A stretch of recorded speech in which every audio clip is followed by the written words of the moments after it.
Broadcast is live. All right. Hello, Richard. Hot news, and this is the news that is the biggest news of the week. Minka Fitzpatrick, new contract extension, 4 years, $18.5 million. So, Woo, that's low.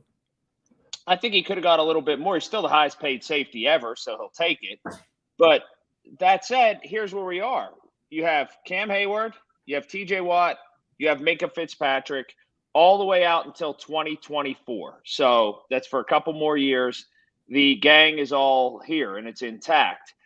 The Steelers, quite obviously, are going to try to beat you. They're going to try to make you score 20 points to beat them. It's just a matter of can they score 21 points, I guess. Can this team win by virtue of defense and stopping people and score just enough points? That's clearly the game plan now. It feels like old Cowher days. I don't want to be completely wrong. I've said some of this before. Right.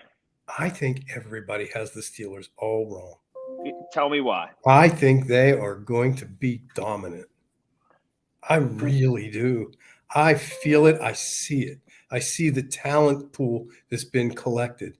I see the mentality, the commitment to the contracts and the extensions. The defense. I love Miles Jack. I love Levi. I love Minka. I mean, there isn't. I'm just telling you, if I were the dad and I'd be telling that to my children, they'd be thinking, "Geez, Dad, do you expect a lot out of me?" But they've invested a lot defensively. There's no question there. And Brian Flores, I forgot about that. I love correct. That. And love Brian Flores. And I think the defensive coordinator is addition by subtraction. And I know Keith Butler, blamed it on Mike Tomlin, and I know he did that. And then I saw an interview yesterday, actually, with somebody that said, "We all know it's Mike Tomlin's defense." However, the guy that was in the seat was Keith Butler. But I do like our new coordinator, defensive coordinator. I think I like our offensive coordinator based on what I'm hearing. Certainly not what I saw, but I think he did the best he could given the tools he had. You have to invest in these guys defensively. They're your best players. There's 100%. No question about that. That's Chuck Noll days. Yes. Yeah, you're right. And then it carried over to Bill Cowher. Yep. Again, back to the question, can they score enough points? Can they eke out wins and score enough points?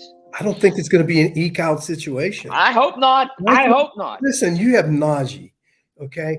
I don't think we used him well enough. I don't think he used himself well enough. We used him a lot, but again, so much was pivotal on that quarterback position that everybody knew what we were going to do. I mean, because we were one-dimensional almost. But we have the tools.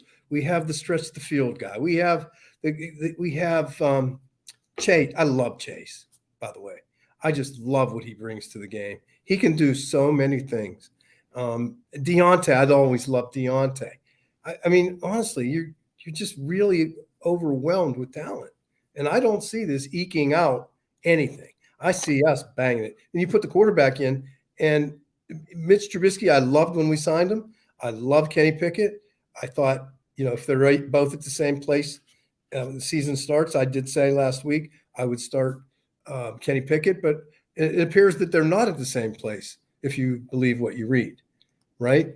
So if it's Trubisky, I'm rambling, and I'm sorry because I like it. I'm excited about it. I think the Steelers are going to be great. I'm very excited, but I'm also a bit more apprehensive than you are. Well, because you're smarter about the sport than I am. No. I like Trubisky a whole lot. I am just still worried about the offensive line. So that's been an ill of this team for a couple years now, and I just wonder. And I'm not saying one offensive lineman makes a difference, and I'm not looking at this thing negatively. He does. But Kenny Pickett, if you're not going to play him, that could have been turned into a first-round offensive line pick. And that offensive line first-round pick walks right in and plays for you. I hope. Here's my fear. I'm just going to tell you my fear. I hope that the Steelers aren't one player away and they get to the playoffs and in the next couple of years they play very well and they just miss. And the Steelers and Kenny Pickett's just standing there and Trubisky's really good. And they're just one player away, because I'm always going to say maybe that one player was the first round pick in 2022. Okay, so I understand that logic and thinking, and and as I sit here and I wonder, I really like Trubisky. I'm with you, and I love him. I do too, and I really liked it when they signed him. I really did. I see the Kenny Pickett future thing, but I also see the Mitch Trubisky future thing. I mean, he can give you 12 years, 10, 12 years. And so if that's the case, to your point, you would think, well, there was no urgency then to draft that position as a franchise when we already feel we have a franchise. Or that they have a little bit of a hole on the defensive line. Now that Stephon Tuitt retired and they're one player away. I don't want to look into the future, but my gosh, I hope that's not the case. I don't think you can be one player away unless it's the quarterback position. See, that's a pretty good call, but that feeds right into something perfect. They felt like they maybe are one player away going into this offseason. Ben is gone. He retires. He's finished. So I thought when they got Mitch Trubisky, they felt like, okay, that was the one player away that we got. Why need to stockpile two? I'll never be able to answer this in my head, why they got two of the same guy. Well, put yourself in that position, though. Put yourself in the position. You draft them. Obviously, you believe you did the right thing, and then you come back and you sign him, and then you come back and you draft Kenny Pickett. Why would you do that? Not that you agree with it, but why would you do that even if you don't agree with it? What would be your mind thinking if you made that move? Well, I don't know, because generally first-round picks aren't insurance policies. So what I would say is if I made that choice, not that I agree or disagree, but if I made that choice, it would say to somebody that I didn't have the confidence in the guy I signed. That's what it would say to me. It would say that, absolutely. But I guess it's you and I, and we're different in how we look, and we're not scouts, and we're not coaches. But I got a ton of confidence in Mitch Trubisky. I have way more confidence in Mitch Trubisky than Kenny Pickett. I don't think they did. I do too, but I'm sitting here in my desk. But I mean, honestly, I'm just telling you that I don't think they did have the same confidence that we do. Because why would they do that then? Because they both are future. They're both young. How old's Trubisky? 28? 28, yeah. 28? Okay, he's 28. Kenny Pickett's what, 24, 25? 36, I think, after all those years at Pitt. No, he's great. He's 24. And I think so. I mean, there's not that big of a gap. He's got the experience, and what you read, I don't know. I'm not close to it, but is what I'm reading, is that accurate? Does it look like maybe Kenny's not shining so much in these? He was never going to be in a position to shine over the first 10 practices because of the catch up he needed to do in terms of an NFL playbook, learning the system, all of that. The best he could do was not look terrible, and he didn't look terrible. Yeah, have you been to the field? Yeah, I have. And have you? He just didn't look – he's not going to look spectacular. Did Mitch Trubisky look spectacular? Good enough. How much can you tell when they're not really playing defense full bore? Nobody's playing full bore, I don't know. What I don't want to see Kenny Pickett become is a gunslinger. I don't want to see him come out every play downfield. I don't want to see that. One thing that it just fascinates me in all of this, I did not know what to think of when Roethlisberger retired, and Pouncey's been gone a couple years now, and just the band kind of broke up. I thought it would be a humdrum sort of storyline situation around the Steelers and, the defense. I am more excited for this year than I have been in quite some time. And there are more storylines and there are more directions in which this team could go than seemingly for a decade. I 100% agree. I really do. I think you're seeing the most potential. This team has to do anything to add. And honestly, with this lineup and these contract extensions, I mean, I know under Kevin we added 2 trophies to the case. I mean, you could add a whole lot more than two with this group of people. And I love Mike Tomlin. I'm always going to love Mike Tomlin. I think he's so old school and he's wonderful. And I loved what he said when he said what changed his life as a coach. Did you see that? No, tell me. When what's his name? What's his name hired him? First coach. Tony Dungy. Yeah. Tony Dungy. So when Tony Dungy hired him, he said he was full of anxiety, and I think his first child was just born, and he went into his office and he was wondering basically how he could make that all work. And he saw Tony Dungy's son. He had him in his office with him, playing a video game or playing Xbox or whatever, and realizing basically the balance, the life work balance that you could still have in the NFL. And I thought that was really an interesting thing to say. And coincidentally, Kia, then I saw, it was yesterday, the day before. Did you see her interview for the Post-Gazette? No, I didn't. Tell me about her. So the discussion was about adoptive or adjusted work schedules. Okay. And making it current, and how she endorsed a shorter work week. I think it was 32 hours. But it focused back to the work-life balance. And I thought that was interesting. At the same time, 2 days ago, I read what Mike said. And I think that's what makes me really like Mike Tomlin, that he really, as intense as he is, he really does find time for his family. And I think that's a wonderful thing, especially in today's world. Because I know that being an NFL head coach, one of 32 jobs in the world. I used to see Ken Wisenhunt. I'd say, Kenny, what are you doing? He'd go to the swimming pool and he'd have his playbook with him in June. Like, what are you doing, Kenny? It doesn't stop. So I am looking forward, Mike Tomlin, if you hear me, I'm looking forward to big things from you because I'm a believer. I believe in everything you've done and doing. And Omar, I love you. And this team is going to be great, I think.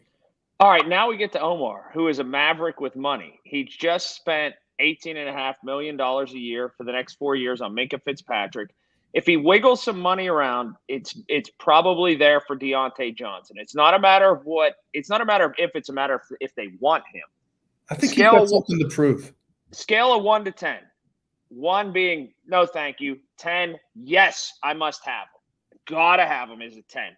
Where's Richard Bazzy on the if the money is there and they can make it work, Deontay Johnson and re-upping him? I'm not there. No, he needs it 1 more year to prove it. He needs to play this 5th year. Well, if he's got a good year or bad year, which year is representative of who he is, right? What if he has a great year and then he says, I can go somewhere else and get more money? Well, and that's where we usually say goodbye. And, we always say receivers are plentiful. We'll see. We'll see who we've got coming behind him. I think the success of this draft class will determine what we do with Deontay in the future. Huh. I would sign him today if I could. For what amount? Somewhere between 18 and 20 a year. But then you play the what if game. What if he gets the drops again? Here is what okay. He sort of cured them some toward the end of last year. That said, if you're not willing to sign Deontay Johnson, you better bet on 2 of these things happening out of the 3. Claypool or one of the 2 young receivers being really good. That has to happen. I agree. I think you got a better chance of Claypool being fabulous. Now, listen, I love Deontay, and I can remember talking to other sports writers who interviewed me. When's he been here? 3 years now? Mm-hmm. And I can remember, and I said right from the beginning, I love him. I loved him physically. I loved what he could do. But then, of course, he had a great year, and then he didn't have a great year, and then he started to have a great year, and then those old habits started to creep back. So, I still love his potential, but I don't know if that potential is really something that's going to be more permanent than not. I'm a big bird in hand guy, and I know what I have in Deontay Johnson. Yeah, but see that game, right? That's a business. That's a game that, okay, so they take their chances. They get a great year from him. Okay, now you're going to get a big contract. See you later. And we've got 2 years of draft classes then to replace him because we have this year and the next year's draft. Mm-hmm. So we actually have 2 draft classes to get it right. I think that's a play. Do you know another thing? This discussion we just had for the past 3 minutes about Deontay Johnson, Chase Claypool, the decision that has to be made, the money that's there, that little micro discussion we just had, that's emblematic of why football kills baseball. It kills baseball with the American consumer because you have to treat it like your fantasy football team. You can't just spend out of mistakes. You can't like rich baseball teams can't. You have to make a decision right now for the next 4 years on Deontay Johnson and hedge your bet on how good you think a guy's going to be who you've never even seen play for your football team. And by extension of that, Richard, it gives every fan base in the NFL a dream and a shot and a chance that their team can be good if they pull the right moves from a GM standpoint. I love the NFL because I do too, and that's really a good analogy. Great line of thinking on that. And you sound frustrated with baseball. Well, no, it's just if you and I were talking baseball right now, we couldn't have the same discussion because we couldn't. If I said the Pirates, they need to figure out what they want to do with Brian Reynolds. Yes, they do. If he played for the Yankees, and you could say, well, if he stunk, they would just buy another player that was good. Yeah. It's 2 different fields. It really is. It really is. The football. So if you were talking to Pirates ownership right now, what would you tell them? Would you tell them something or would you ask them something? Oh, I'd ask them. What would you ask? If they had your cell phone number. Because of that, the group of men with a checkbook that I hear that you know. Oh, this is going places that are bad. And what would we do if we owned it? Well, I'm sure there'd still be fireworks. Sure there'd still be bobblehead. Let's go to the W column. I'm sure there'd be a more prominent Ford sign. What would we do? Don't avoid it. By the way, that hat. Yes. We enrolled my son in Ford Performance Racing School for October 29th and 30th. In Charlotte. Yeah. Oh man, I hear it's unbelievable. I hear the experience is better than 10 roller coasters combined. Oh yeah, I mean, he's really excited. I'm nervous about actually letting him do it. I'm hoping they have a pace car because he's a little bit of a daredevil, and I don't want him to go out there and prove to me he can drive 200 miles an hour. Well, I mean, why do it halfway? But anyway, what would you do if there'd be more wins? I know that it would eat you. You hate losing. It's not that you love winning; it's that you hate losing, and that's a difference. Well, there's a big difference in that, and that's an accurate statement. And I wouldn't tolerate it. Right. I wouldn't tolerate it. How could you do that? How could you do that? Hey guys, you win half of what you play, and now you're at 500 ball. A lot of people think that the Pirates are at 500. They're doing well. No, screw that. Seriously. Right. Come on, guys. Is this really? Do you really think? I mean, what's baseball? 2 arms, 2 legs. That's what the players are made of. It's what's inside. If you can't, and as a coach, if you can't find and have your guys dig deep down inside for you and for them and define who they really want to be, then you shouldn't be a coach. And I agree. And I'm just telling you, I don't know the coach. I don't know who it is. I don't even know his name. But I would never ever tolerate this, ever. But that's why I'm telling you that football has become America's pastime and America's sport, because we can have discussions in June when there's no game for 3 months about the inner workings and the gyrations and machinations of a roster. And it makes so much sense because of decisions you have to make are going to affect you for a half decade right now. And you can turn it around in 2 years. Yes. Right? You don't have to get on that. Look at the Bengals. Yes. Oh, God, don't start. I hate that. I mean, but look at Jacksonville. They went the other way. They went from the top of the mountain to and do you remember who predicted when it's boom or bust? Do you remember who predicted bust for Trevor Lawrence? You. I did. And you don't think it's over. You think he's going to be great. I think he's going to be really good this year. Do you? They might not be good, but I think he's going to be really good because he finally got rid of Urban Meyer. What a joke that was. Oh, Oh, oh, What? How oh, embarrassing. just the worst. That's embarrassing. So, So you have him and you have Deshaun Watson. Now what? I I here's a think if you're the prediction. owner of the Cleveland Browns, you should be embarrassed. Oh, you should be more than embarrassed. It's You the should be worst Deshaun hire. Watson. And they vetted him. Apparently, he will never play another down in the NFL. I don't know if that's true or not, but I would tend to agree with it. I really would tend to agree with it. And I would not just tend to agree with what your prediction is, I tend to agree in the righteousness of that statement. I I really just would.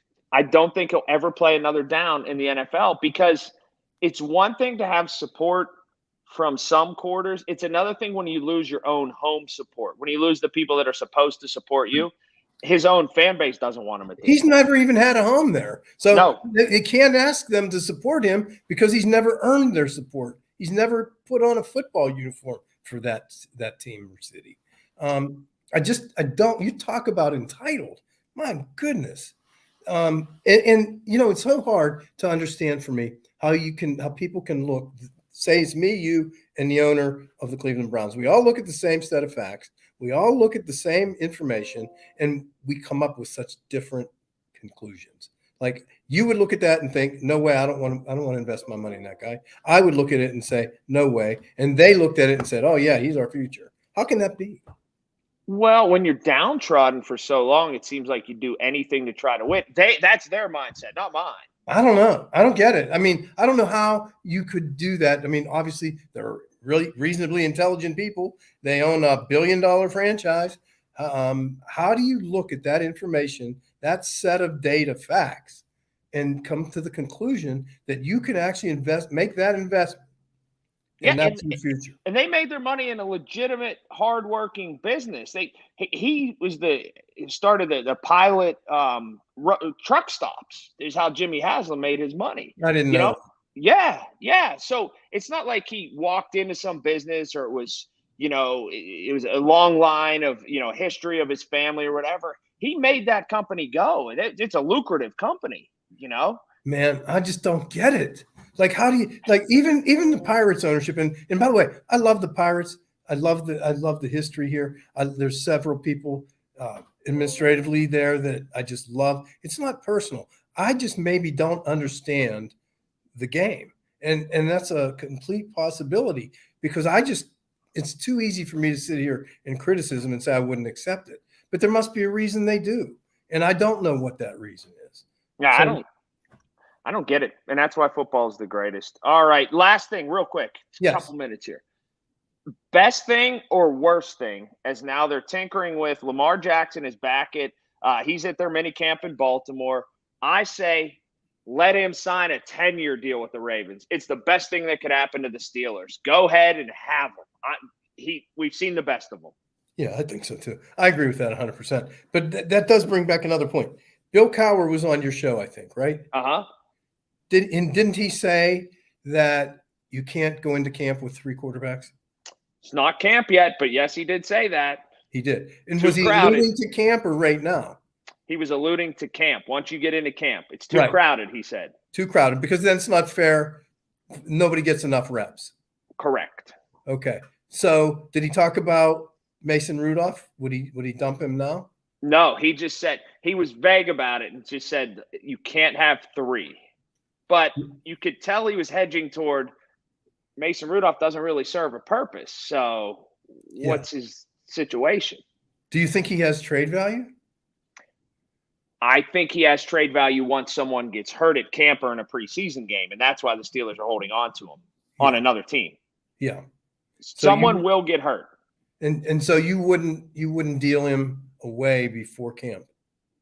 I would have dealt him away 2 years ago, but now that you're asking, I would.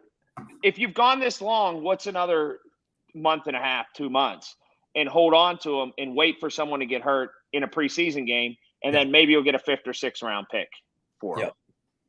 Okay. You might as well string it all the way out. Yeah, I agree.